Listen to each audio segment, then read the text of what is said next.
کہ ایک ننھے بچے کی وجہ سے خشک زمین زندہ ہو گئی اور مکہ کی فضاؤں میں رحمت برسنے لگی۔ جب حضرت محمد صلی اللہ علیہ وسلم ابھی کم عمر تھے اور اپنے چچا ابو طالب کے ساتھ اکثر سفر میں رہتے تھے تو ایک بار قافلہ شام کے سفر پر نکلا۔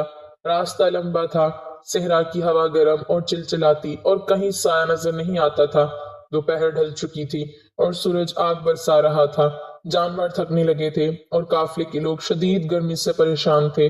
سب سوچ رہے تھے کہ کہیں کوئی درخت یا پتھر کا سایہ مل جائے، مگر سامنے صرف تپتا ہوا ریتلا میدان پھیلا تھا۔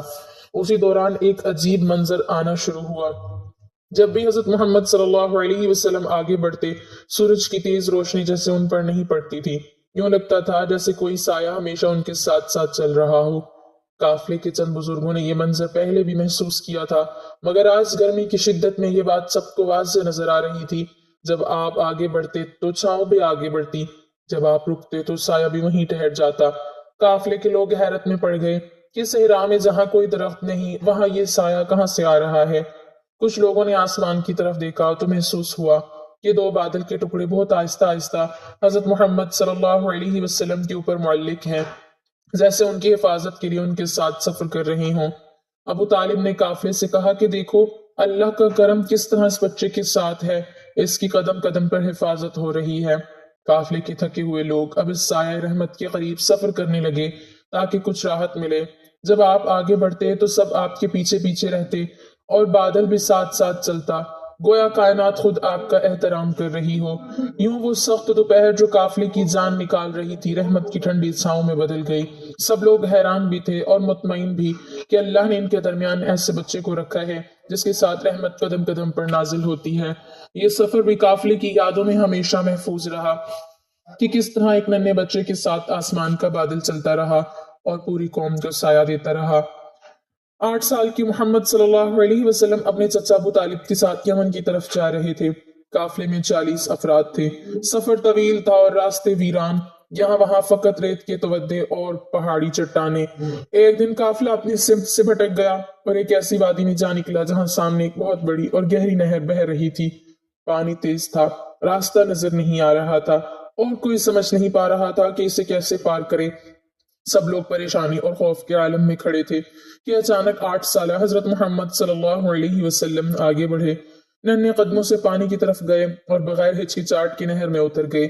چچا ابو طالب نے گھبرا کر آواز دی کہ بیٹا یہ کیا کر رہے ہو، مگر آپ صلی اللہ علیہ وسلم نے پانی میں کھڑے ہو کر نہایت اعتماد کے ساتھ فرمایا، چچا آپ قافلے کو لے کر میرے پیچھے آئیں، اللہ ہمیں راستہ دکھا دے گا۔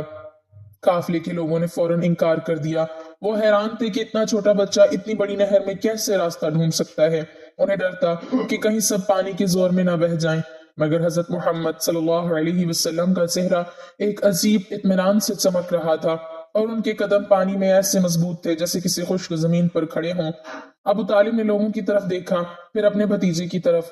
انہیں دل ہی دل میں یقین تھا کہ یہ بچہ عام نہیں، اللہ کی خاص نگاہ اس پر ہے۔ انہوں نے سب کو حکم دیا کہ محمد کے پیچھے چلو۔ قافلہ ہچکچاہٹ کے ساتھ پانی میں اترا اور حیرت سے دیکھتا رہا کہ جہاں جہاں ننھے محمد صلی اللہ علیہ وسلم قدم رکھتے تھے وہاں پانی خود بخود پرسکون ہو جاتا، جیسے ان کے قدموں کے احترام میں اپنا بہاؤ روک رہا ہو، یوں جیسے نہر ان کے لیے راستہ بنا رہی ہو۔ قافلہ ان کے پیچھے چلتا رہا، ہر قدم کے ساتھ سب کے دل کا خوف کم ہوتا گیا اور ایمان بڑھتا گیا۔ چند ہی لمحوں میں وہ بغیر کسی نقصان کے نہر پار کر چکے تھے۔ ساحل پر پہنچ کر سب حیرت زدہ کھڑے تھے۔ ابو طالب کی آنکھوں میں آنسو تھے۔ انہوں نے اپنے بھتیجے کو سینے سے لگا لیا اور قافلے کے لوگ ایک دوسرے سے سرگوشیاں کرتے ہوئے کہنے لگے کہ اس بچے کے اندر اللہ کی خاص مدد ہے۔ یوں یہ واقعہ قافلے والوں کی یادوں میں ہمیشہ کے لیے محفوظ ہو گیا، وہ دن جب ایک 8 سالہ بچہ اللہ کے بھروسے پر کھڑا ہوا اور پورے قافلے کے لیے راستہ بن گیا۔ ایک مرتبہ بچپن میں حضرت محمد صلی اللہ علیہ وسلم اپنے چچا ابو طالب کے ساتھ مکہ کے قریب ایک پہاڑی علاقے میں گئے جہاں ایک چھوٹا سا بستی نما مقام تھا۔ اس علاقے میں اکثر جنگلی بھیڑیے پھرتے تھے، اس لیے لوگ رات کو زیادہ باہر نکلنے سے گھبراتے تھے۔ اس دن شام کو جلدی ہی گھر آئی، بادل چھا گئے اور لوگ جلدی جلدی اپنے گھروں میں جا رہے تھے۔ ابو طالب اور قافلے کے چند لوگ ایک چھوٹے ٹیلے کے پاس رکے کہ تھوڑی دیر آرام کر لیں۔ اس دوران ننھے حضرت محمد صلی اللہ علیہ وسلم اپنے چچا کے قریب کھیل رہے تھے۔ ابھی کچھ دیر ہی گزری تھی کہ اچانک قافلے کے جانور ایک دم گھبرا کر پیچھے ہٹنے لگے۔ اونٹوں نے زور سے آوازیں نکالی اور ہوا میں ایک عجیب سی بو پھیل گئی، جیسے دیکھ کر سب نے سمجھ لیا کہ آس پاس بھیڑیے ہیں۔ پہاڑی درے سے دھیمی دھیمی غراہٹ کی آوازیں سنائی دینے لگیں اور لوگ خوف زدہ ہو کر ایک دوسرے کے قریب کھڑے ہو گئے۔ ابو طالب کے چہرے پر بھی فکر کے آثار نمودار ہوئے کہ کہیں جانور حملہ نہ کر دیں۔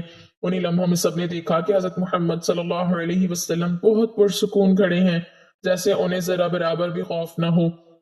آپ آہستہ آہستہ اس سمت چل پڑے جہاں اندھیرے میں غراہٹ آ رہی تھی۔ قافلے والے گھبرا کر بولے کہ بچے کو روکیں، لیکن ابو طالب نے محسوس کیا کہ جیسے ہوا کا ہر جھونکا بھی اس بچے کے احترام میں تھم جاتا ہے، اس لیے انہوں نے کچھ نہیں کہا۔ آپ تھوڑا آگے گئے اور ایک پتھر پر کھڑے ہو کر آسمان کی طرف دیکھا، پھر زمین کی طرف نظریں جھکائیں اور دونوں ہاتھ اپنے سینے کے پاس لائے۔ اسی لمحے ایک غیر معمولی سکون کی لہر فضا میں دوڑ گئی، غراہٹ کی آوازیں یکدم رک گئیں، جانوروں کا شور تھم گیا اور وہ درہ جس سے خوفناک آوازیں آ رہی تھیں مکمل طور پر خاموش ہو گیا۔ پھر لوگوں نے حیرت سے دیکھا کہ دو بھیڑیے آہستہ آہستہ اندھیرے سے نکل کر سامنے آئے۔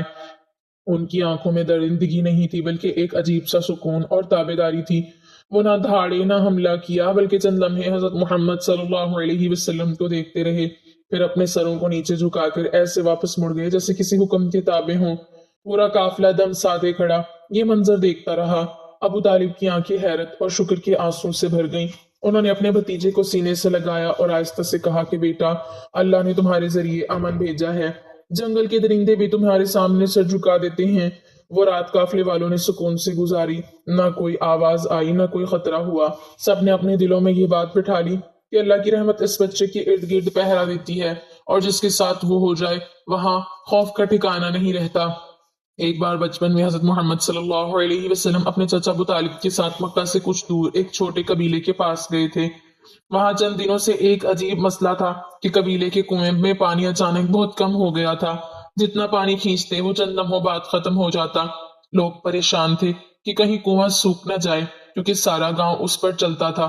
قبیلے کے سردار نے ابو طالب سے کہا کہ آپ اپنے بھتیجے کو ساتھ لائے ہیں، یہ بچہ بڑا مبارک ہے، اس کی موجودگی ہمارے لیے خیر کا سبب بن سکتی ہے، اسے کنویں تک لے آئیں۔ ابو طالب نے حضرت محمد صلی اللہ علیہ وسلم کا ہاتھ تھاما اور قبیلے والوں کے ساتھ کنویں تک جا پہنچے۔ وہاں پہنچ کر دیکھا کہ کنواں واقعی خشک ہونے کے قریب تھا۔ چند عورتیں رسی لیے بیٹھی رو رہی تھیں کہ اب بچوں کو پانی کیسے دیں گی۔ حضرت محمد صلی اللہ علیہ وسلم خاموشی سے کنویں کے کنارے گئے اور جھک کر نیچے دیکھا۔ سخت اندھیرا تھا اور پانی بہت نیچے تھا۔ آپ نے کنویں کے کنارے بیٹھ کر اپنے چھوٹے چھوٹے ہاتھوں کو اس طرح رکھا جیسے کسی گہرے راز کو تھام رہے ہوں۔ قبیلے والے حیرت میں تھے کہ ایک بچہ کیا کر سکتا ہے، لیکن ابو طالب گہری خاموشی سے سب کچھ دیکھ رہے تھے۔ حضرت محمد صلی اللہ علیہ وسلم نے آسمان کی طرف دیکھا، پھر کنویں کے اندر دیکھا اور نہایت آہستہ آواز میں صرف اتنا فرمایا، اے زمین، اللہ کے حکم سے اپنے خزانے ظاہر کر۔ ان الفاظ کی گونج بھی ابھی فضا میں باقی ہی تھی کہ کنویں کے اندر سے ایک ہلکی سی آواز ابھری، جیسے نیچے کہیں پانی حرکت کر رہا ہو۔ پھر اچانک تیزی سے بلبلے اٹھنے لگے اور لوگوں نے دیکھا کہ پانی نیچے سے زور کے ساتھ اوپر آنے لگا۔ چند لمحوں میں وہ خشک ہوتا ہوا کنواں لبریز ہونے لگا۔ پانی تیزی سے بڑھ کر کناروں تک پہنچ گیا اور پھر اوپر بہنے لگا، جیسے برسوں کی پیاس کا جواب دے رہا ہو۔ قبیلے کی عورتیں حیرت سے چیخ اٹھیں، مرد ایک دوسرے کو دیکھتے رہ گئے اور کچھ تو خاموشی کے مارے سجدے میں گر گئے۔ پانی اتنا صاف اور ٹھنڈا تھا کہ گاؤں والوں نے ڈول بھر بھر کر سب کے گھر بھر دیے۔ قبیلے کے سردار نے کہا کہ آج ہم نے اپنی آنکھوں سے دیکھا کہ اللہ نے اس بچے کے قدموں سے ہمارے گاؤں کو زندگی دی ہے۔ ابو طالب نے حضرت محمد صلی اللہ علیہ وسلم کو اپنے بازوؤں میں بھر لیا اور دل ہی دل میں سوچنے لگے کہ یہ بچہ جس راستے پر چلتا ہے وہاں خشک درخت ہرے بھرے ہو جاتے ہیں اور خشکی میں پانی نکل آتا ہے۔ رات ہونے تک پورا قبیلہ خوشی میں ڈوبا ہوا تھا۔ بچے پانی سے کھیل رہے تھے، عورتیں بھر بھر کر گھڑے رکھ رہی تھیں اور مرد بار بار کنویں کے قریب جا کر حیرت سے دیکھتے کہ وہ کیسے اتنی تیزی سے بھر گیا۔ اللہ تعالیٰ ہمیں دین کی مکمل سمجھ نصیب فرمائے اور ہمارا خاتمہ ایمان پر فرمائے، آمین۔ ناظرین، کمنٹ باکس میں اللہ تعالیٰ کے 99 ناموں میں سے ایک نام ضرور ٹائپ کریں۔